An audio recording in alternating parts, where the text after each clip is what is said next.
नमस्कार दोस्तों, स्वागत है फिर से एक बार अर्नब ट्यूटोरियल्स के इस यूट्यूब चैनल पर।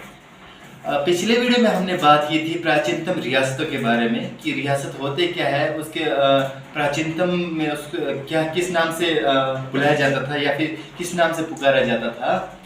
तो आज मैं लेकर के आया हूँ हिमाचल प्रदेश में बहने वाली प्रमुख नदियाँ। हम हिमाचल जीके की बात कर रहे हैं, हिमाचल जीके की एचपी की जीके की बात कर रहे हैं। तो प्रमुख नदियां यहाँ पे कौन कौन सी बहती है, आपको पहले तो पता होना चाहिए कि नदियां होते क्या है। नदी का अर्थ है कि एक प्रवाह में बहने वाली बहुत मात्रा में क्या है पानी को कहते हैं नदी। इसमें क्या होता है, बहुत सारे सहायक नदियां भी होते हैं। इसके छोटी छोटी नदियों से मिलकर के एक बहुत बड़ा नदी बनता है, जो मुख्यतः हमारे पास कितने हैं 5 प्रकार की नदियां हैं टोटल हिमाचल प्रदेश में। आज हम उसके बारे में बात करेंगे, नदियों के नाम, उसका जो वैदिक नाम, आप इसको पौराणिक नाम भी कह सकते हैं, उसका संस्कृत नाम, उसका उद्गम स्थल वो कहाँ से शुरू होता है, और उसका कुल लंबाई मतलब हिमाचल प्रदेश में उसकी कुल लंबाई कितनी है। तो हम बात करते हैं सबसे पहले सतलुज नदी की, और मैंने इसको एक क्रम में लिखा है क्योंकि देखिए सबसे बड़ी नदी जो हिमाचल प्रदेश में 320 किलोमीटर बहती है वो है सतलुज नदी। मैंने इसको एक घटते क्रम में लिखा है। सेकंड नंबर पे आपका व्यास, थर्ड पे आपका रावी आएगा, इस प्रकार से आप समझ सकते हो। तो सबसे पहले देखते हैं सतलुज नदी। सतलुज नदी का जो वैदिक नाम है, जो वेदों में इसका जो वर्णन किया गया है वो सतुद्री नाम से किया गया है।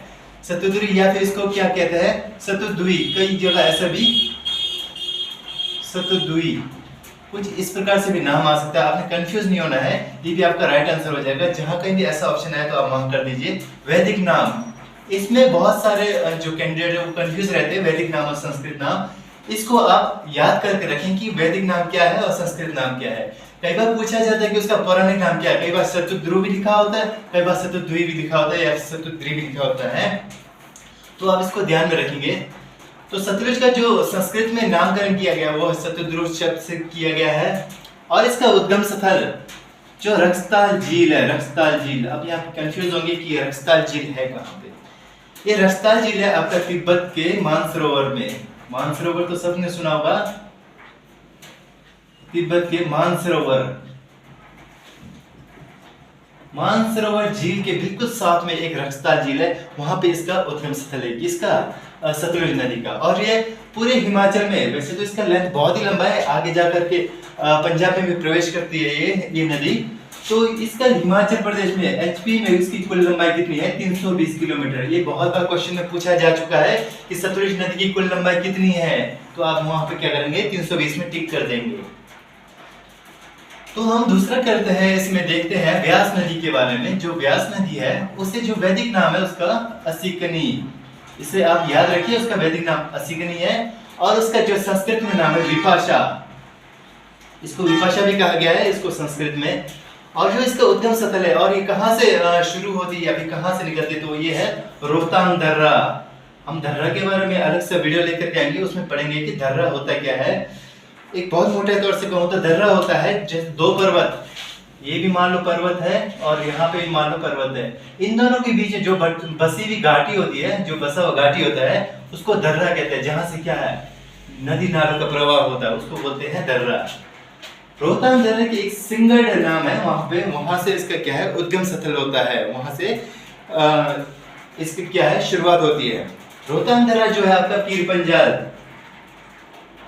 पीर पंजाल नामक श्रृंखला, पर्वत श्रृंखला है ये, रोहतांग दर्रा उसी के अंदर में आता है, पीर पंजाल श्रृंखला के अंदर। और इसका कुल लंबाई हिमाचल प्रदेश में कितनी है 256 किलोमीटर, आप इसको याद रखिए।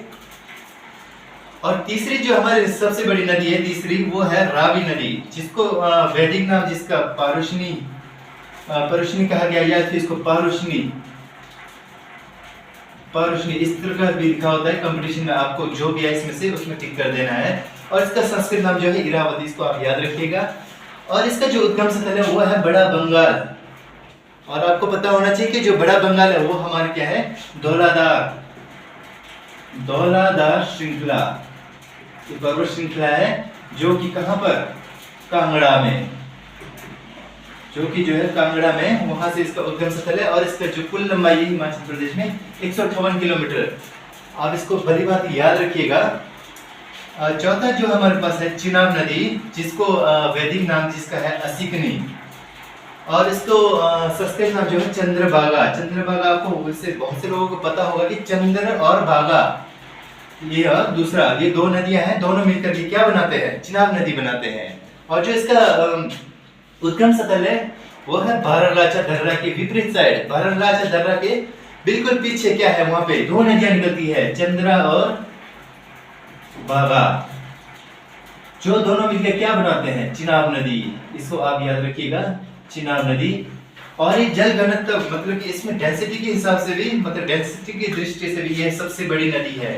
एक बार क्वेश्चन ऐसा पूछा जाता है कि जल घनत्व की दृष्टि से सबसे बड़ी मुख्य नदी कौन सी है, तो वहां पे आप क्या करेंगे, चिनाब करेंगे।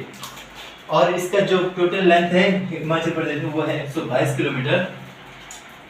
और आखिर में हम देखते हैं कि यमुना नदी जिसका जो वैदिक नाम है वह है कलिंद। हमने पिछले रियासत में भी पढ़ा था कि कलिंद नाम का एक रियासत था, प्राचीन रियासत। तो वहां पर क्या है, कलिंद एक नगर है, उसके सामने से, बिल्कुल सामने से वहां क्या है, नदी बहती है, जिसे क्या कहा गया, यमुना। तो इसे संस्कृत नाम जो है इसका यमुनोत्री कहा गया है। अगर आपको क्वेश्चन में आए संस्कृत नाम क्या है तो आप यमुनोत्री में टिक करें तो आपका आंसर सही हो जाएगा। और इसका उद्गम स्थल जो है उत्तरकाशी। उत्तरकाशी मतलब उत्तराखंड में। उत्तरकाशी में एक यमुनोत्री नाम का जो है ग्लेशियर है, इसे आप याद रखिएगा, ग्लेशियर है। और ये वहीं से शुरू होती है, कौन सी, यमुना नदी। उत्तराखंड है ये, उत्तराखंड। ये उत्तराखंड से शुरू होकर के जो हमारे क्या है, सिरमौर में प्रवेश करती है, और सिरमौर से घूम करके वापस कहाँ जाती है, उत्तराखंड में जाती है। और इसका जो हिमाचल में टोटल लेंथ है या फिर टोटल लंबाई इसका 22 किलोमीटर है। तो ये बहुत मोटे तौर पे मैंने आज नदियों के बारे में इस वीडियो को बनाया है।